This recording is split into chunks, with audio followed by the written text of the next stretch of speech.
Halo semua, gue Dwi. Selamat datang kembali di Mister Falcon, paling kontroversial. Lagi-lagi sosial media rame.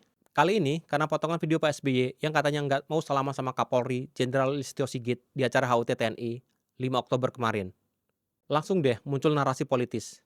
Dikaitkan sama isu pergantian Kapolri, dikasih bumbu seolah-olah hubungan dingin antar pejabat. Padahal faktanya, setelah acara di panggung, Pak SBY dan Kapolri duduk bersebelahan di ruang VIP. Ngobrol hangat, bahkan dengan Wapres Gibran juga di situ. Jadi jelas, yang di video itu cuma momen biasa, tapi dipelintir jadi gosip politik murahan. Belum selesai, ada juga potongan podcast di channel Rumah Pemuda yang menampilkan narasumber Kisman Latu Makulita. Dia ngomong begini, kalau mau jadi gubernur Bank Indonesia harus siapin uang 900 miliar buat lolos fit and proper test di DPR. Ini lucu. Faktanya, calon gubernur BI itu diajukan oleh presiden dan disetujui DPR, bukan dilamar pakai amplop. Dan dari catatan resmi, Purbaya Yudi Permana yang sekarang jadi Menteri Keuangan tidak pernah ikut uji calon gubernur BI. Jadi, kalau ada yang bilang ada permintaan uang 900 miliar, itu bukan cuma ngawur, tapi juga hoax yang dibungkus gaya serius.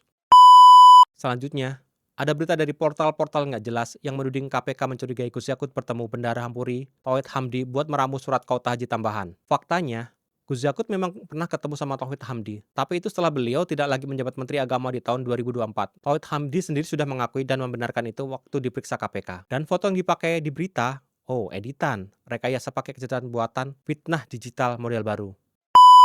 Ada juga kabar konyol, Nadiem Makarim menyerahkan uang 450 triliun ke Presiden Jokowi di Solo, yang disajikan Gibran dan Kaisang. Asalnya, dari video editan yang ngambil potongan berita CNBC, terus diganti judulnya. Jadi, bukan cuma bohong, tapi juga menyatut nama orang seenaknya.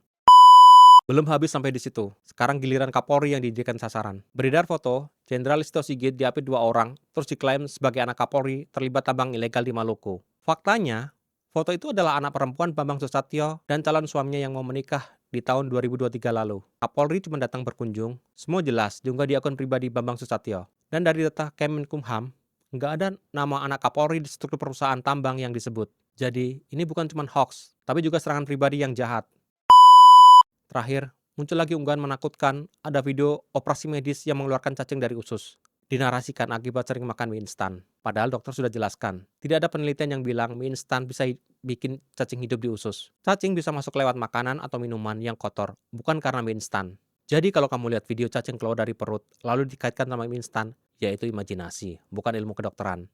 Intinya, semua contoh tadi nunjukin satu hal, makin hari fitnah makin canggih dan makin nekat.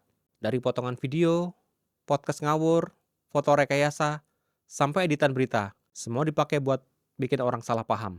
Dan sayangnya, yang paling cepat menyebar bukan fakta, tapi kebodohan. Pantengin terus Mister Falcon, paling kontroversial. Karena kami di sini bukan cuma cerita, tapi ngebongkar fakta.